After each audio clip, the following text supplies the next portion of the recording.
بخت نصر نے جب ان پہ حملہ کیا تو ان کو اس نے وہاں سے نکالا، اور جتنے بھی یہ لوگ تھے جو کما سکتے تھے، جو محنت کر سکتے تھے، اور جو ہنرمند تھے، لوہار تھے، ترکان تھے، کسان تھے، ان کو لے گیا اور باقیوں کو قتل کر دیا۔ اور دجلہ اور فرات کے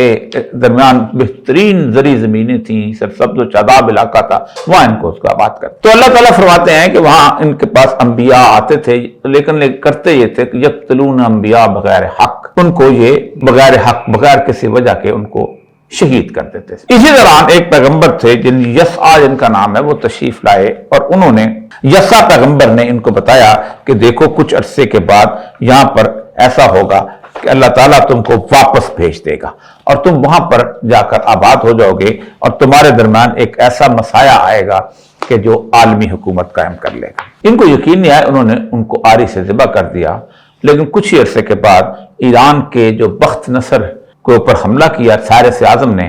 اور اس کو تباہ و برباد کر دیا۔ یہودیوں کا تم کہاں بیٹھے ہو، نکلو۔ ان کو جا کے یروشلم میں آ کے آباد کر لیا۔ اب یہ کیونکہ اس وقت حضرت عیسیٰ تشریف نہیں لے آئے تھے، لیکن قرآن کہتا ہے کہ ان پر علماء اور پیروں کا رہبان ان کا قبضہ ہو گیا ہوا تھا،